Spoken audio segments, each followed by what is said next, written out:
Hey everybody, thank you all for coming today.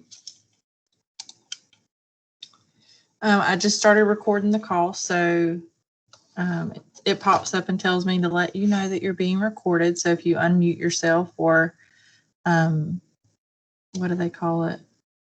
Turn your camera on, it's going to record it as part of the video. So today we are going to talk about section 1.2, and specifically we talked a little bit about section 1.2 yesterday, but we're going to focus on the levels of measurement today. Before we get started, I wanted to just mention a couple of things, so hopefully anyone who's watching this later will see this.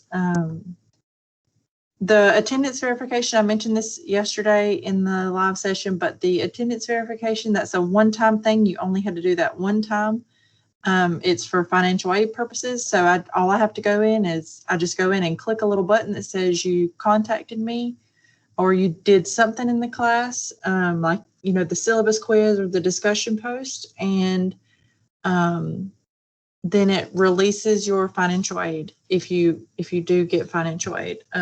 So you do not need to send me an email every day to verify your attendance. And also, whenever you are emailing me, make sure you're just paying attention to who the email is going to. Make sure it's going to jberry@ccga.edu and not to Miss Berry's Math 1401 class, because that's going to send it out to all of the 200 plus people that are in this class. And it just floods everybody's inbox. So just pay close attention to whenever you're sending the email, pay close attention to who it's going to. All right, so I'm going to start sharing my screen with y'all.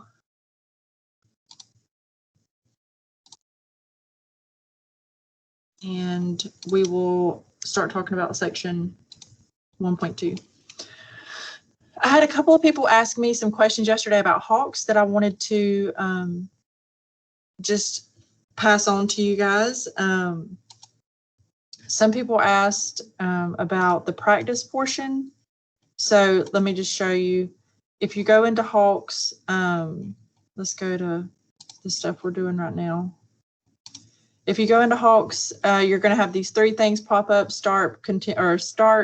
learn, practice, certify. Whenever you do the practice, that's not going to affect your grade at all. So some folks were asking if it was okay if you go in and redo the practice, like to study for the test. That's totally fine. It's not going to impact your grade at all if you redo this practice portion. The only part that's going to affect your grade is this certify portion. So, and it says right here, mastery 80%. That means that you only have to get to an 80% mastery level to get 100 on the homework. So you're allowed to miss a couple problems. Let's see. And I should show you this too, this little button here, ebooks. That's going to open up the online version of our textbook. That way you can, you know, if you did not buy the physical copy of the textbook, you didn't have to. But this will give you the, you know, the virtual copy of the textbook. Okay.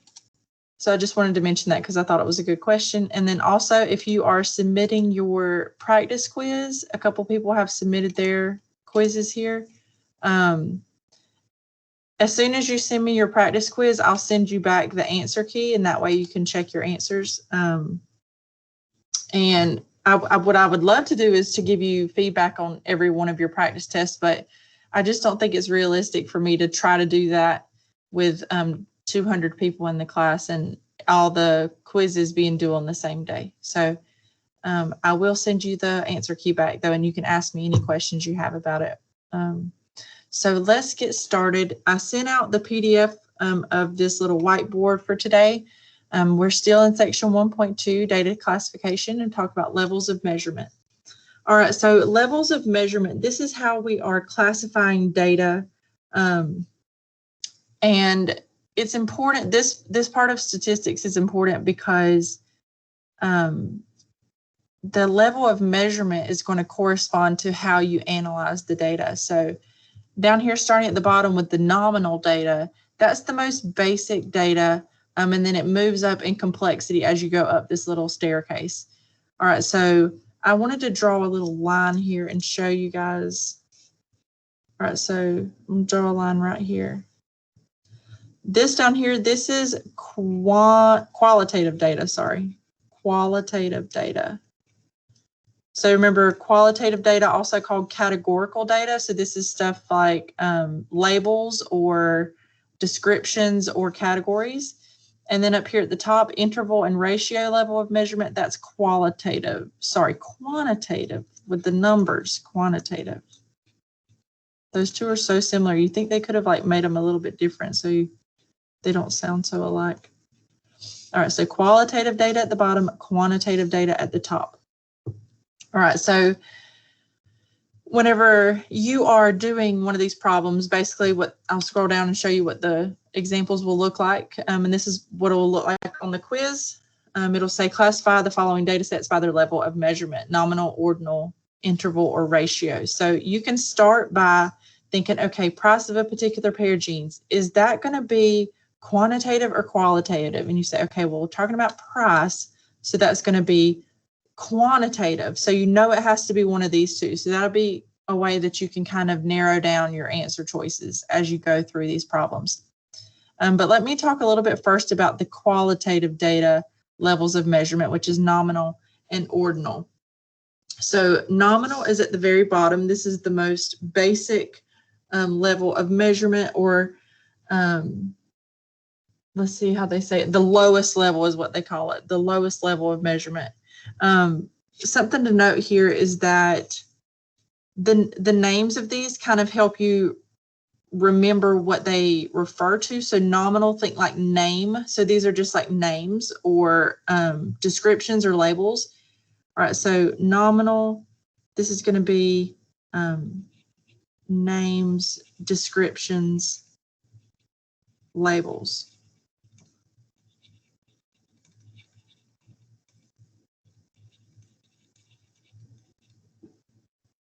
All right, and it's important to note that for these qualitative data levels of measurement for nominal and ordinal, no calculations can be performed on these data sets. So let me change my color and write that in here. For these, no, you're not doing any calculations here. So say no calculations.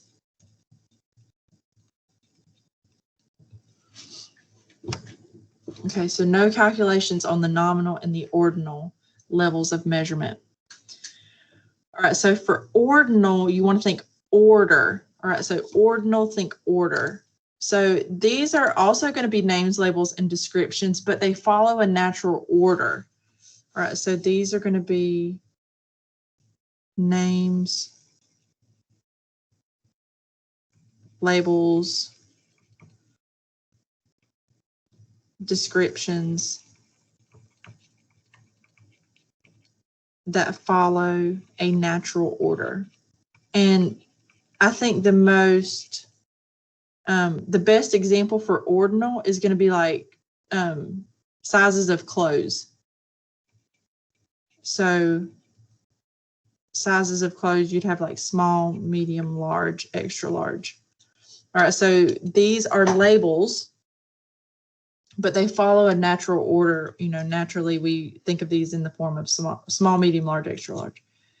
All right, so nominal, this is just going to be names, labels, and descriptions, and specifically, you know, names, labels, and descriptions that do not follow a natural order. So an example of this would be like your favorite color. All right, so if I asked everyone in the class their favorite color, that doesn't have, I guess you could say like, you know, and a lot of these are sort of, you could make an argument for nominal versus ordinal. So a lot of data sets, if you answer nominal and I feel like it's ordinal, if you make a good enough case, then I'm fine with giving you the credit for, you know, whatever reason. So for example, like I was just thinking colors, you could think of them in the order that they follow is like the Roy G. Biv order, like the rainbow order. But like I said, a lot of these you can sort of make a case for either one. And another one that I saw for ordinal, I was trying to think of some examples this morning before I came on here. Another example for nominal, I didn't write any examples down here, but was PIN number.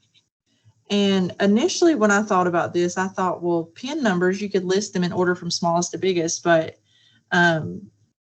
they traditionally are referred to as a nominal level of measurement. So PIN numbers are traditionally referred to at the nominal level of measurement. And then you could also, like I said, say something like favorite color.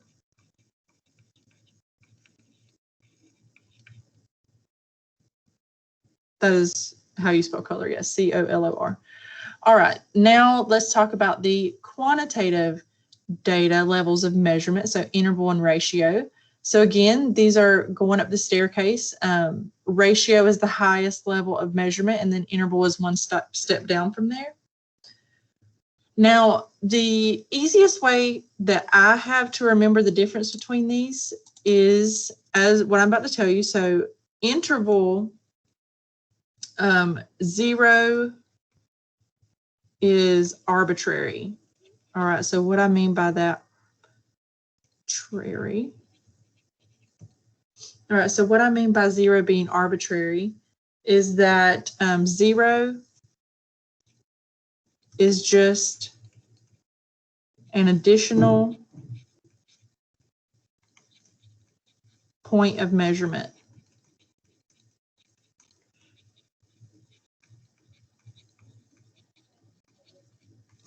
It's not the lowest value. So you can think the most traditional example of an interval level of measurement would be like the temperature. So you could think like temperature could go below 0. All right, so example here would be temperature. All right, so again, interval, that's going to be your quantitative data, where 0 is just an additional point of measurement. It's not the lowest value. Now, on the other side of that ratio, 0 is going to be the lowest value. So you can think of this as like the price of a car. For example, the lowest price you could list your car as would be $0, right? You wouldn't say like negative $20 for this car. All right, so we're going to say here, let me change back to a different color. For ratio,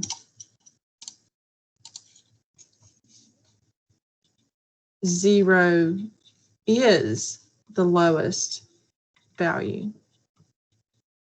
And another thing that they point out here is that you can do multiplication and division with these data points. So for example, if you were talking about the price, let's say like the price of a purse, you could say like the purse is $20 at Walmart, it's $40 at Target. So you could say like it's 2 times as much. It costs 2 times as much at Target. So that would be doing multiplication like 2 times. All right, anybody have any questions so far? Y'all have been kind of quiet in the chat. Okay. Can everybody hear me and everything? Would that be awful if like no one had been able to hear me this whole time? Can hear you. Thank you, Nikki. Okay, so an example of ratio, this is going to be stuff like price. Whoops, let me use purple. Let's say like price of a car. I think that was the example that I wrote down. Price of a car.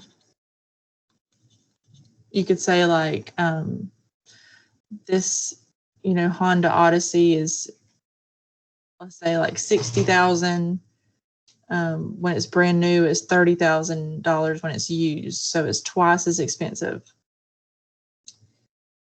Let's see what else I got here. Oh, another one I thought of for interval was like sea level. Sorry, I'm kind of jumping around here. I'm looking at my notes. Sea level. So I was thinking you could say like, you know, 10 feet below sea level. So 0 would not be the lowest value. And I think the easiest way to do these problems, and I hate saying this because I know it sounds very cliche, is that, but the more examples you look at, the easier these get to, you know, to put them into categories. So if you just look up, you can Google if you want more examples than the textbook has.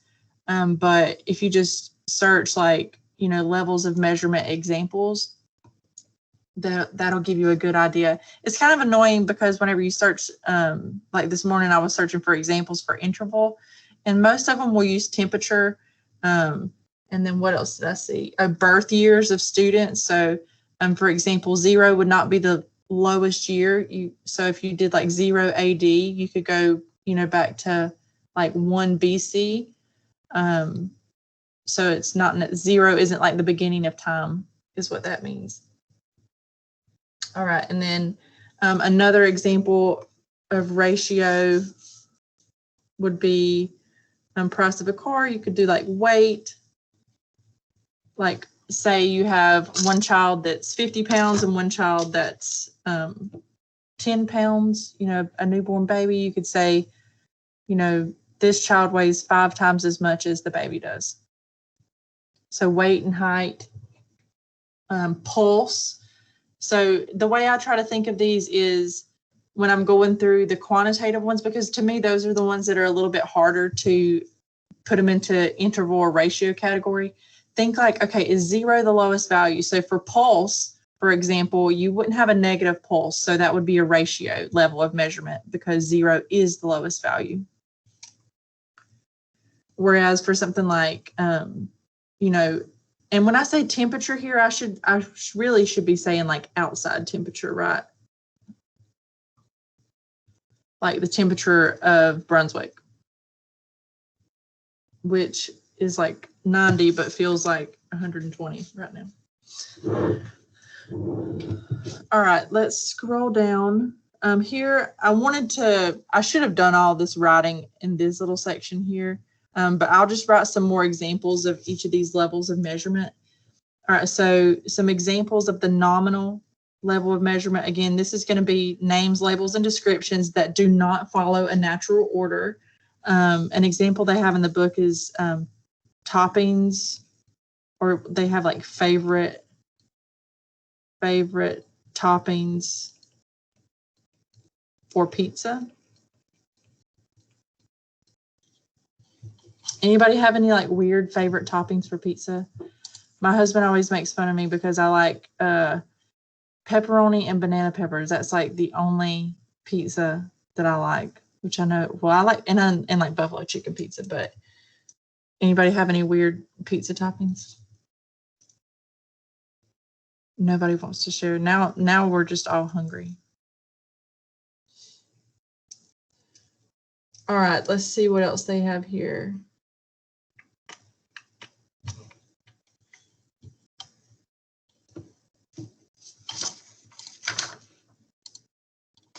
What else did I write down? Jersey numbers. This is another one that you could make an argument that it's ordinal because you could list them from smallest to biggest. But I think their argument there is that tons of spicy peppers. Yeah, that as you get older, you can't have spicy food anymore. But for Jersey numbers, the reasoning that I've read in the book about it, why they list it as a nominal level of measurement and not ordinal, is because the numbers don't represent anything meaningful. So a person whose Jersey number is number 1 is not necessarily better than a person whose Jersey number, say, is like 55. So that doesn't mean that the person with Jersey number 1 is, you know, a higher level player or anything. It's just a random number. All right, so that's nominal examples. And then for ordinal, remember, this is going to be names, labels, and descriptions that follow a natural order. So an example for ordinal would be like survey responses. This is actually called like a Likert scale. So like strongly agree, agree, disagree, and then strongly disagree. So those follow like a natural order.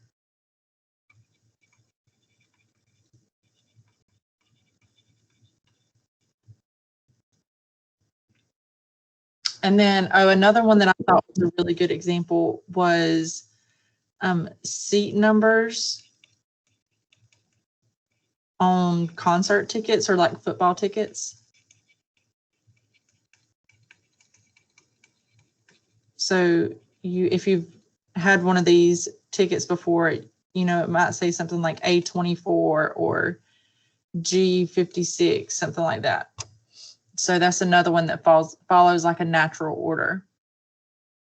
And in this case, the order is meaningful because, you know, A24, that would be the seat right next to A25, for example. Would technically our student ID numbers be in order? I'm going to say it wrong. Ordinal. Yeah. I think they would be ordinal because your student ID corresponds to like the time that you were admitted to the college. So someone with a lower, say like theirs is 9200001, that person would have been admitted before someone that was like 9250001. If that makes sense. So I think that would be ordinal because those do follow a meaningful order. Good question. So we'll put that under here too. Student ID numbers.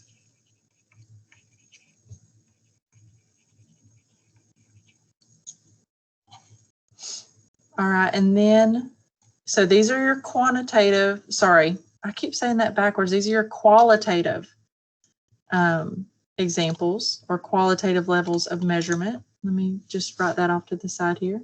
These are qualitative. And then these at the bottom, interval and ratio, that's your quantitative. So these are quantities. These are numbers.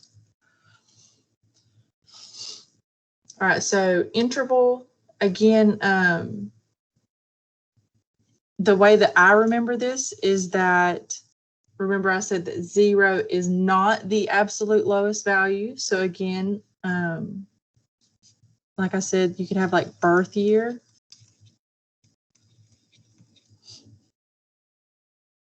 So again, 0 AD is not the beginning of time. So that's why this qualifies as a interval level of measurement instead of a ratio. And then, like I said, sea level or altitude. So you could have like, 1,000 feet above sea level or, 25 feet below sea level. And then for ratio, there's a ton of examples for ratio. So again, like I said, pulse. If you had a 0 pulse, that would be the lowest that your pulse could be. Blood pressure. And again, knowing the level of measurement is important because this is going to determine how you analyze these types of data. And then ages. So kind of think of it that way, like 0 would be the youngest age that someone could be, but 0 AD would not be the furthest back that someone could be born. Someone could be born, in 25 BC, for example.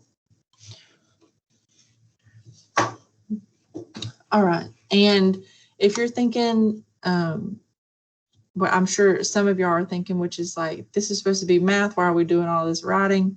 This is going to be over soon. This is just the first chapter. And then when we get on to chapter 2, we'll start doing stuff with numbers.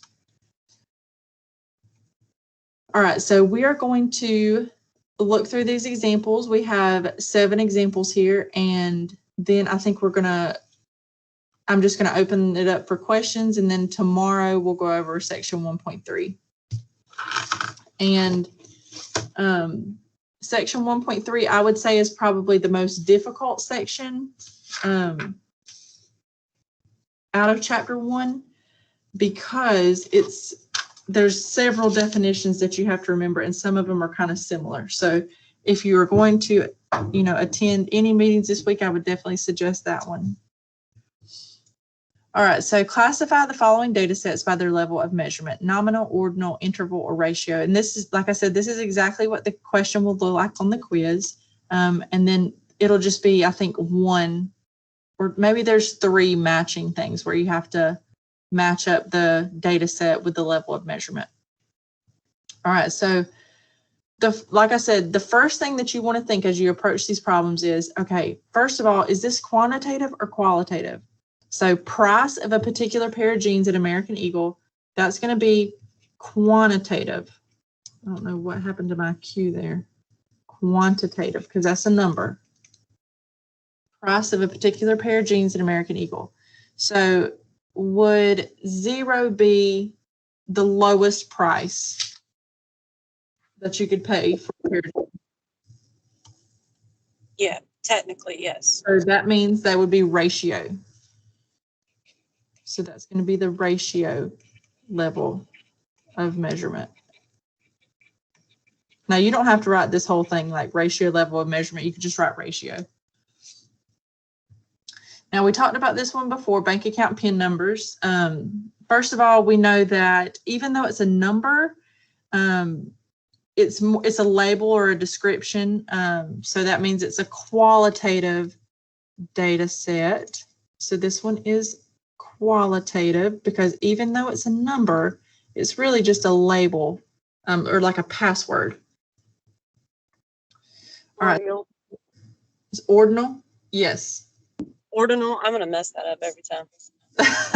And like I said, this one, I would accept either one, ordinal or nominal, because in my opinion, you could order them like from the lowest PIN number 0000 to the highest PIN number, which would be 9999. So I would say ordinal or nominal for this one. I would accept either one of those answers. Now, what about sizes of t-shirts? Is this quantitative or qualitative? Qualitative.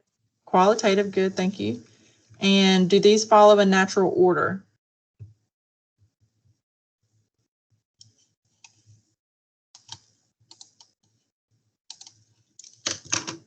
So do y'all think, I'm sorry, do you think that sizes of t-shirts would follow an order like small, medium, large? I think that follows an order, so I would call that ordinal. So like you would have small, medium, large.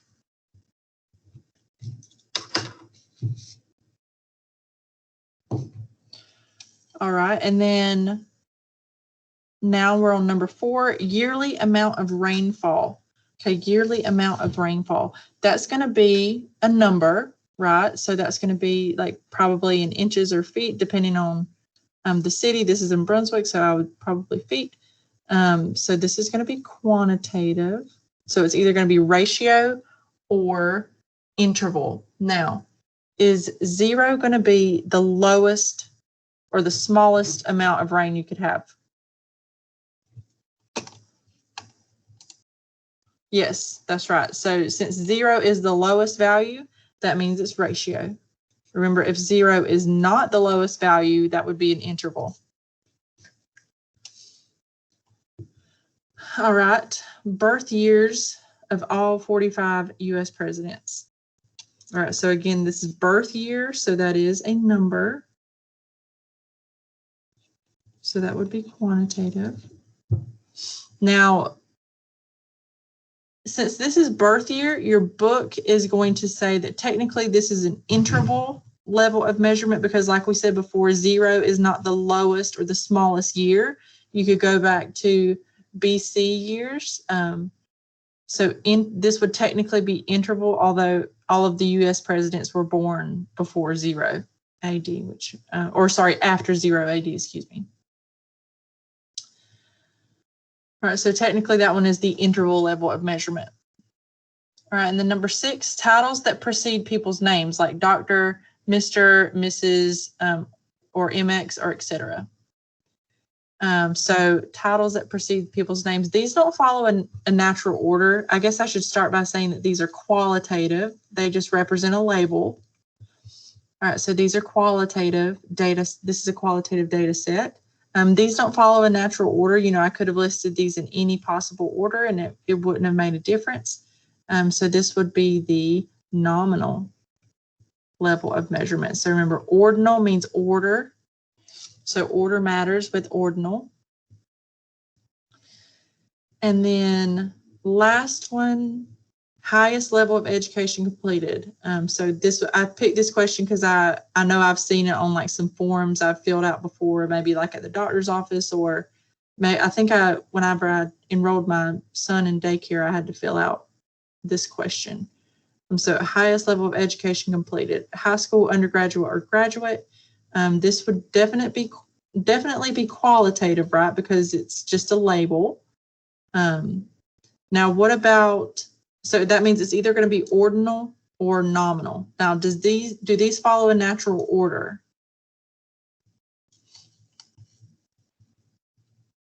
Yes. Yes, I agree. You know, you could argue that they don't, like, you know, but I think that, you know, it makes sense that they follow an order because you have to complete high school before you go to college. You have to complete, you know, your undergraduate degree before you do a graduate degree. So I would say that this is ordinal. But like I said, I'm not, I'm a totally reasonable person. And if you want to make an argument for your answer, if it's, you know, if I had a different answer on the quiz and you send me a good argument, I'll give you the credit for it. All right. So let's see here. This was section 1.2. We started it yesterday. We started by talking about qualitative versus quantitative. Qualitative, that's going to be labels, descriptions, or names, or categories. And quantitative is going to be numerical measurements.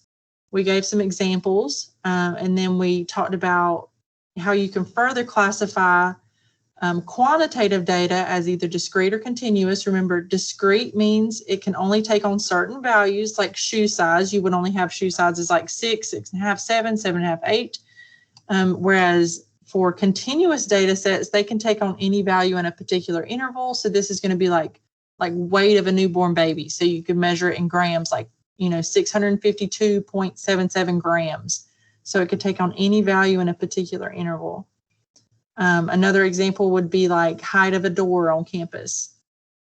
So you can measure it like, you know, in inches or millimeters. So you can get very specific with the height of a door. So that means it's continuous. All right, now we talked about levels of measurement today, how they are sort of like a staircase with nominal being at the bottom. That's the lowest level of measurement. Ratio is at the top. That's the highest level of measurement. And then we went through a ton of examples. Does anybody have any questions about levels of measurement? I think this is one of the harder things for me. Like, I always have to refresh my memory on this at the beginning of each semester. I always mix them up. So don't feel bad if it takes you a little while to get in the hang of, you know, separating these. Okay. So just for future reference, just so you know, if you ever want to meet with me like one-on-one outside of the, you know, scheduled times, like at 12 o'clock every day, you can always just send me an email and I can set us up a little session or whatever in Teams so that we can talk. And I have a little link that you can scan with your phone. Let me show you how to get to it. You could just go to course introduction and it's right here on my schedule. So if you just scroll down to the bottom, if you just scan this with your phone, you just pull up your phone's camera and hold that in front of it. It'll come up with something at the top and you just click that link and you'll be able to make an appointment with me during my office hours. But other than that, that's all I wanted to talk about today. Advice for the notes on the note card. Yes, I do have advice for the notes on the note card. For the first quiz, there is no formula sheet because there are no formulas. So if I was you, I would write down some examples of things like for the levels of measurement. So I would write down, or just like things that would make you remember how to distinguish between them. So like you might want to write down this stuff like 0 is arbitrary for interval. 0 is the lowest value for ratio. Ordinal is names, labels, and descriptions that follow a natural order, like shirt sizes. So I would write down stuff like that, and then maybe some just, a little short description to help you remember the difference between things like discrete and continuous, or qualitative and quantitative. So for the next quiz, you'll actually have a formula sheet, so I can show you what that looks like. Oh, I'm sorry, I was not calendar, y'all. I do be struggling. All right, so here's my little my schedule, and at the bottom that's the little QR code. All right, so I feel like y'all are here with me and just watching me. All right, so on Unit 2, that's when we'll start using formulas. So this is what the formula sheet will look like. So I'll have a ton of formulas on here, and you'll just have to write down, step-by-step stuff. But for the first quiz, there is no formula sheet because there are no formulas. So I would write down stuff like, like I just mentioned, just some, short definitions, things to help you remember the difference between things like discrete or continuous, or the difference between like interval and ratio levels of measurement.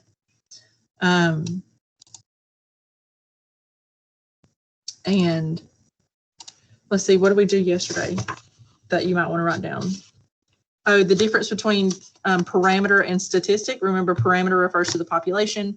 Statistic refers to the sample. That is something that people always get mixed up on the quiz. So that's a good thing to write down. The difference between descriptive and inferential statistics. That's a good thing to write down. If you remember from yesterday, descriptive statistics is just about gathering, sorting, and summarizing data, whereas inferential statistics is about taking those descriptive statistics and then generalizing them to the population. And for tomorrow, what we're going to cover tomorrow in section 1.3, what I would suggest writing down are I think it's 6 different types of sampling methods.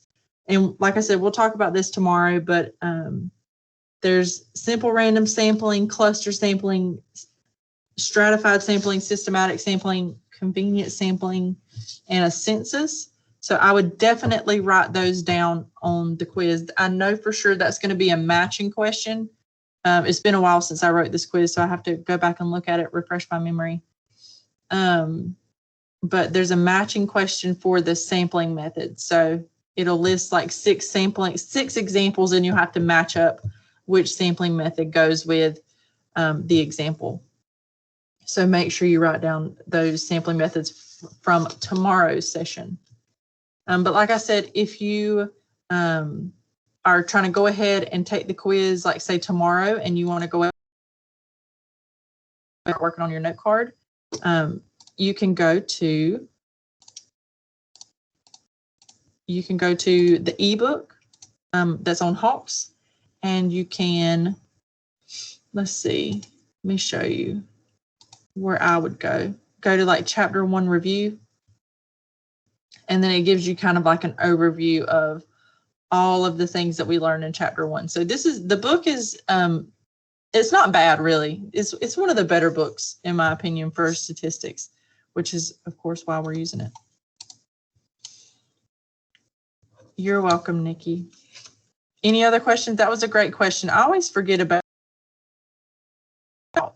stuff like the note card.